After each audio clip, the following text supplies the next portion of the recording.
அனைவருக்கும் அன்பு வணக்கம். இந்த சினிமா ஷூட்டிங்லாம் பார்த்துருந்தீங்கன்னா ஒரு விஷயம் கவனிச்சிருக்கலாம். சில சமயங்களில் சீனியர் ஆர்டிஸ்ட் நடிக்கிறாங்க, அப்போ டைரக்டர் எதிர்பார்த்த மாதிரி அந்த சீன் வரல, எக்ஸ்பிரஷன் பத்தலை அப்படின்னும் போது அது சீனியர் ஆர்டிஸ்ட் கிட்ட சொல்ல முடியுமா? கிடைச்சது அவங்களுக்கு அசிஸ்டன்ட் டைரக்டர் தான். நான் உன்னை என்ன சொன்னேன், இந்த கூஜாவை இந்த பக்கம் வைக்க சொன்னேன், நீ அந்த பக்கம் வச்சிருக்க, ஷார்ட்டியை கெடுத்துட்டியே அப்படின்பாரு. அதுக்கப்புறம் சாரி சார், இது ஏடி சொதப்பிட்டாரு, நோ ப்ராப்ளம், அதுக்கு என்ன இன்னொரு டேக் போகலாம் அப்படின்னு பெருந்தன்மையாக அவங்களும் வர்றது உண்டு. இந்த மாதிரி ஒரு காமெடியை தான் பண்ணிட்டு இருக்காங்க ட்ரம்ப்பும் நேட்டோவும். நான் ஒன்றும் மவுத்து பிடித்ததோ மேங்கோ பிடித்ததோன்னு சொல்லலை நண்பர்களே, எல்லாம் ஆதாரத்துடன் தான் சொல்கின்றேன். ட்ரம்ப் பேசினதா ஒரு செய்தி ஒன்று வந்திருக்குங்க. அதில் அவர் என்ன சொல்லியிருக்காரு, சீனாவையும் ரஷ்யாவையும் அவர் மிரட்டிட்டாராம். இந்த மாதிரிலாம் பண்ணீங்க நான் என்ன பண்ணுவோம் தெரியுமோ அப்படின்னு கேட்குறாங்க. அவங்க பயந்துட்டாங்களா அப்படின்னா அவர் சொல்லார், பயந்துட்டாங்க 10%. ஏன் இது காமெடின்னு கூட தெரியலையா அவனுக்கு? இதில் ட்ராஜடியே என்னன்னா, அவங்க பண்ணுறது மொக்க காமெடி அப்படின்றது கூட தெரியாமல் என்னவோ சீரியஸாக பண்ணுறதா நினச்சிக்கின்னு எல்லாத்தையும் போட்டு சொதப்பி நிற்கிறாங்க. இப்போ ஒவ்வொன்றா பார்க்கலாம்.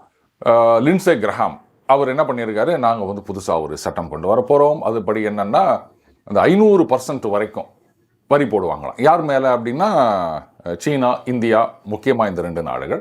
அதுக்கப்புறம் யார் யாரெல்லாம் ரஷ்யா கிட்டேருந்து ஆயில் வாங்குறாங்களோ அவங்க மேலெல்லாம் நாங்கள் இந்த வரி போடுவோம் அப்படின்னு இதை பற்றி நம்ம அன்றைக்கே பார்த்துருந்தோம்.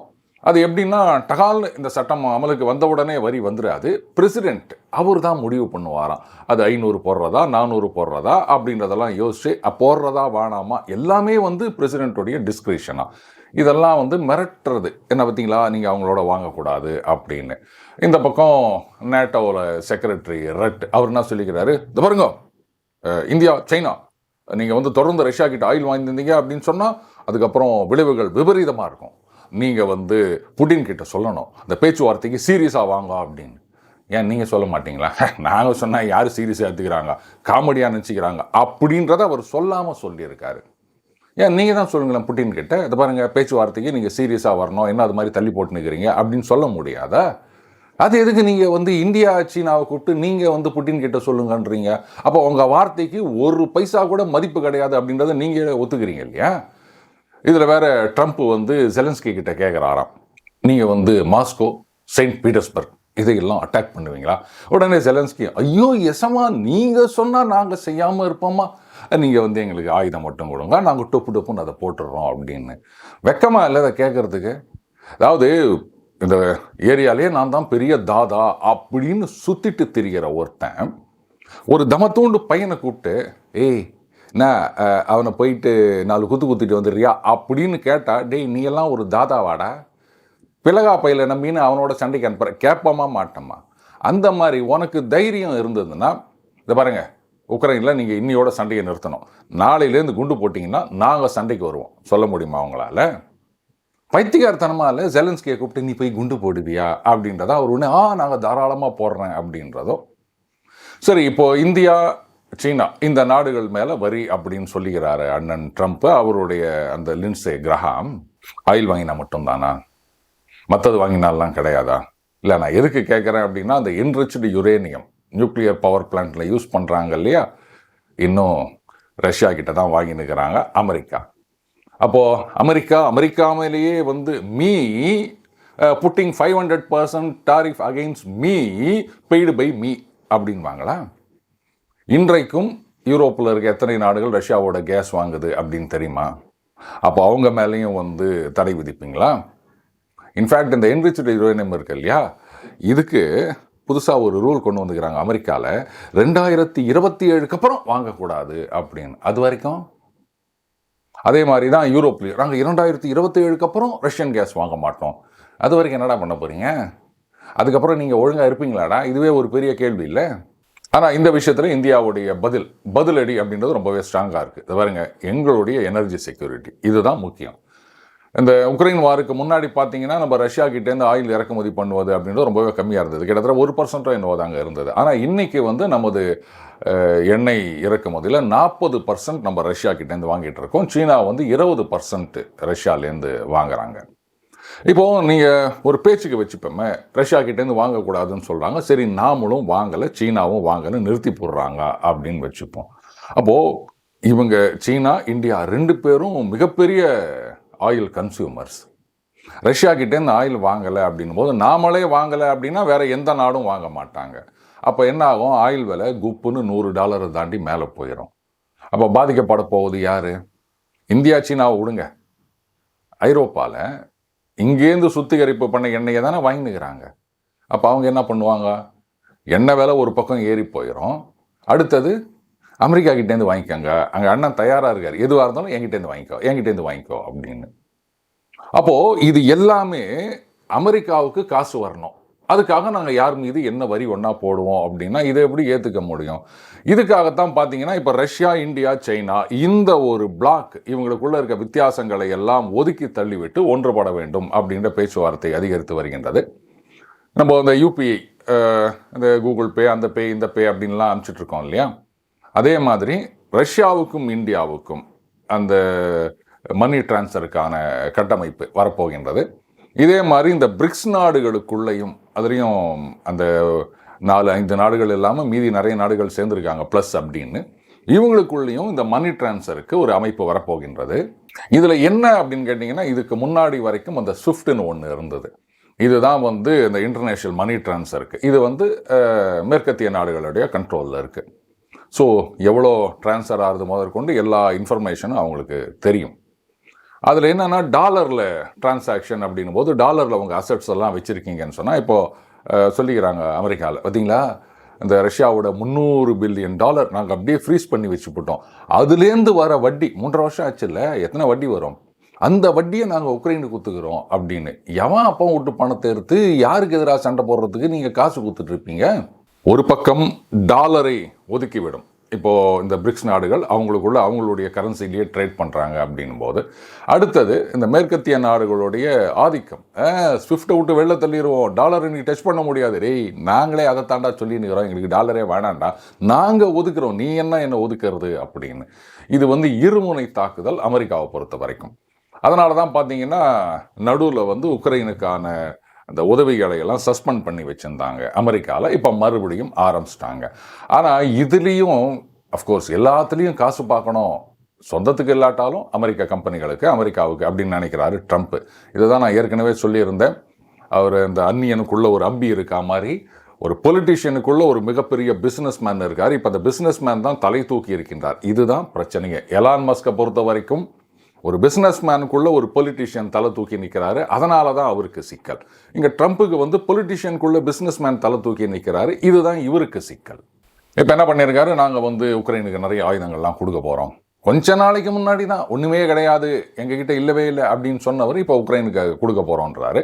அதுவும் எப்படிப்பட்ட ஆயுதங்கள் அப்படின்னா டிஃபென்சிவ் ஆயுதங்கள் அப்படின்றாரு. சரி, என்ன மாதிரி டிஃபென்சிவ் ஆயுதங்கள் அப்படின்னா இந்த ஆன்டி ஏர்கிராஃப்ட் மிசைல்ஸு, அது ஷார்ட் ரேஞ்சு, முக்கியமாக அந்த பேட்ரியாட் பேட்டரிஸ். இங்கேயும் வச்சாரு பாருங்க ஒரு செக்கு. என்ன சொல்லிட்டாரு, நாங்கள் வந்து நேட்டோவுக்கு விற்போம், அவங்க எங்ககிட்டேருந்து காசு கொடுத்து வாங்கி அதை உக்ரைனுக்கு கொடுப்பாங்க அப்படின்ட்டாரு. இவர் வந்து ஆயுத சப்ளை எல்லாம் நிறுத்தி வச்சிருந்தப்போ ஜெர்மனி கேட்டாங்க, 2 பேட்ரியாட் பேட்டரி அது கொடுங்க, நாங்கள் வந்து உங்ககிட்டேருந்து வாங்கிக்கிறோம், எங்ககிட்ட இருக்க பழசை நாங்கள் வந்து உக்ரைனுக்கு கொடுத்துட்றோம் அப்படின்னாங்க. முடியாதுன்னு சொல்லிட்டு இருந்தவர் திடீர்னு இப்போ உக்ரைனுக்கு சப்ளை பண்ண போகிறோம் அப்படின்ட்டாரு. இதில் மெர்ஸ் ஜெர்மன் சான்சலர் அவர் பார்த்தாரு, ட்ரம்ப் வந்து இந்த குதிரை வந்து கொள்ளுனா வாயை திறக்கும் இல்லையா, அந்த மாதிரி இவர் எப்படி வழிக்கு கொண்டு வருது அப்படின்ற டாக்டிக்ஸ் அவருக்கு தெரிஞ்சிச்சிங்க. நேராக ஃபோன் எடுத்தார், ட்ரம்ப்பை கூப்பிட்டு, அண்ணே ஒரு 5 பேட்ரியாட் பார்சல். 5? ஆமாண்ணே, இந்த செக்கு ரெடியாக இருக்குண்ணே, நாங்கள் காசு அனுப்பிச்சிடுறோண்ணே, நீங்கள் இந்த 5 கொடுத்தீங்கன்னா எங்ககிட்ட இருக்க பழசை நாங்கள் உக்ரைனுக்கு கொடுத்துட்றேன்னே, இந்த 5 நாங்கள் எடுத்துக்கிறேன்னே. வெரி குட், ரொம்ப நல்ல பையன்பாணி அப்படின்ட்டாரு ட்ரம்ப். சரி, இப்போ வந்து நாங்கள் ஆயுதங்களை எல்லாம் நேட்டோவுக்கு விற்போம், அவங்க வந்து அதை வாங்கி உக்ரைனுக்கு கொடுப்பாங்க அப்படின்னாங்க இல்லையா. இதுலேயே வந்து அந்த நேட்டோவுக்குள்ள ஒரு பிரச்சனை வந்துருச்சுங்க. இதில் பார்த்தீங்கன்னா இந்த 3 பேர், பிரிட்டனில் வந்து ஸ்டாமர், அதுக்கப்புறம் ஃப்ரான்ஸில் மேக்ரோன், ஜெர்மனில் மெர்ஸ், இந்த 3 பேர் தான் வந்து உக்ரைனில் போர் நிறுத்தம் வரக்கூடாது, சண்டையை தொடர்ந்து நடத்தணும் அப்படின்னு மும்முரமாக வேலை பார்த்தவனுங்க. இதில் மெர்ஸ் என்ன பண்ணிட்டாரு, நாங்கள் காசு கொடுத்து உங்ககிட்டேருந்து வாங்கிக்கிறோம் அப்படின்னு சொல்லிட்டாரு. இதுக்கு வந்து அவங்க பட்ஜெட் லிமிட்டை இன்க்ரீஸ் பண்ணணும், அதுக்கான வேலையெல்லாம் நடந்துட்டுருக்கு அவங்க பாராளுமன்றத்தில். மேக்ரோன் என்ன சொல்லிட்டாரு, நாங்கள்லாம் அமெரிக்கா கிட்ட வாங்க மாட்டோம், அது எங்கள் ஆயுதங்களையும் நாங்கள் சப்ளை பண்ணுறோம். இப்போ பார்த்தீங்கன்னா ஃப்ரான்ஸு, இட்டலி, அதுக்கப்புறம் செக், ஹங்கேரி, இந்த நாடுகள்லாம் என்ன சொல்லிட்டாங்க, எங்கே காசை கொடுத்து நான் என்ன அங்கேருந்து வாங்கி இவங்களுக்கு கொடுக்கறது, அதெல்லாம் சரிப்பட்டு வராது அப்படின்ட்டாங்க. ஏன்னா இவங்க பார்த்தாங்க, என்ன எல்லா வேலை வாய்ப்புகள் லாபம் எல்லாம் அமெரிக்க கம்பெனிக்கு போகிறதா நாம் பண்ணுறோம் அப்படின்னு. சரி, இப்போது ஃப்ரான்ஸோ இல்லை இட்டலியோ என்ன விதமான ஆயுதங்களை கொடுக்க முடியும்? வேணும்னா ஃப்ரான்ஸ் வந்து அஃபென்சிவ் வெப்பன்ஸ் கொடுக்கலாம். ஆனால் அது வந்து நமக்கே ஆப்பு வச்சுக்கிற மாதிரி இல்லையா? ஜெர்மன்லேருந்து அந்த டாரஸ் மிசைல்ஸ் கொடுக்குறோம் அப்படின்னு சொல்லின்னுக்கிறாங்க. அது புட்டின் கிளீனாக சொல்லிட்டாரு, பாருங்க, டாரஸ் மிசைல்ஸை உக்ரைன் சோல்ஜர்ஸால் ஆப்ரேட் பண்ண முடியாது, நீங்கள் வந்து உங்கள் ஆளுங்களோட தான் வந்து ஆப்ரேட் பண்ணுவீங்க. அப்படி இருக்கச்சே நாங்கள் உங்கள் மேலேயும் திருப்பி அடித்தோன்னா எந்த பேச்சும் வரக்கூடாது. ஏன்னா நீ தான் இங்கே கொண்டாந்து என்னோட சண்டை போடுற, இப்போ நான் உன்னோட தான் சண்டை போடுவேன் அப்படின்னு இருக்காரு. அதனால தான் அது அப்படியே கொஞ்சம் இழுபறியாக போயின்னுக்குதுங்க, டாரஸ் மிசைல்ஸ் கொடுக்கறதா வேணாமா அப்படின்னு. எல்லாவற்றையும் விட முக்கியமாக நீங்கள் அஃபென்சிவ் வெப்பன்ஸை கூட விட்டு தள்ளுங்க, இப்போ டிஃபென்சிவாக நாங்கள் பேட்ரியாட் கொடுக்குறோம் அப்படின்னு சொல்கிறாங்க. அந்த பேட்ரியாட்டையே ஒன்றும் இல்லாமல் பண்ணிட்டாங்க ரஷ்யாவில். எப்படி வந்து அந்த HQ-9 ஏர் டிஃபென்ஸ் சிஸ்டம் சீனாலேருந்து வாங்கி பாகிஸ்தானில் கொண்டு வந்து வச்சது ஒன்றுத்துக்கும் உதவாமல் போயிடுச்சு அப்படின்னு தெரிஞ்சது ஆப்ரேஷன் சிந்தூரில். அதே மாதிரி இந்த உக்ரைன் வாரில் இந்த பேட்ரியாட்டையும் வந்து சுலபமாக வீழ்த்த முடியும் அப்படின்னு ரஷ்யா கண்டுபிடிச்சிருக்காங்க. நீங்கள் அங்கே கொண்டாந்து செட் பண்ணுற நேரத்துக்குள்ளே அவங்க அதை பொட்டுன்னு போட்டு தட்டு போயிடுவாங்க. என்ன பண்ண போகிறீங்க நீங்கள்? அதுவும் எவ்வளோ காஸ்ட்லி தெரியுமா? அது $1.5 பில்லியன் அது ஒரு செட்டப் முழுசாக வாங்கணும் அப்படின்னா கிட்டத்தட்ட ஒரு 12,500 கோடி அப்படின்னு வச்சுக்கலாம். எல்லாம் அங்கே கொண்டு போயிட்டு இந்த தீபாவளி வெடி மாதிரி வெடிச்சிட்டு வரதுக்கா? எந்த விதமான பிரயோஜனமும் இல்லை. ஏற்கனவே இருக்கிற அந்த பேட்ரியாட் பேட்டரிஸ் எல்லாம் எப்படி நியூட்ரலைஸ் பண்ணுறது அப்படின்னு ரஷ்யா ரொம்ப அழகாக கண்டுபிடிச்சிக்கினாங்க. Very simple. ஒரு பெரிய ஸ்வாம் ஆஃப் ட்ரோன்ஸ், அங்கே இருக்க ஏர் டிஃபென்ஸ் சிஸ்டம் வந்து அப்படியே திக்குமுக்காடி போயிடும். ஒரே நேரத்தில் வந்து 500, 600, 700 அப்படின்னு வரும்போது அதுங்களை பொறுத்த வரைக்கும் வர்றதை ட்ராக் பண்ணணும். எவ்வளோ நீங்கள் ட்ராக் பண்ண முடியும்?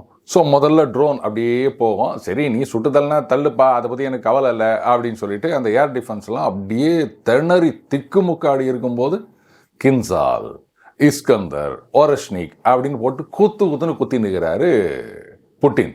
இப்போ வந்து அந்த தாக்குதல் அதிகரித்து கொண்டிருக்கின்றது. அண்டு ப்ரெசிஷன் ஸ்ட்ரைக்ஸாக இருக்குங்க. அதாவது அவங்களுடைய முக்கியமான இராணுவ தளவாட தொழிற்சாலைகள், அதுக்கப்புறம் இந்த மின் உற்பத்தி நிலையங்கள், கமாண்ட் சென்டர்ஸ், இந்த ஜுரியானி அப்படின்ற ஒரு ஏர்போர்ட் சுத்தமாக நாசம் பண்ணிட்டு போயிட்டாங்க. இதில் வந்து ஒரு நக்கல் அப்படின்னு கூட சொல்லலாம்.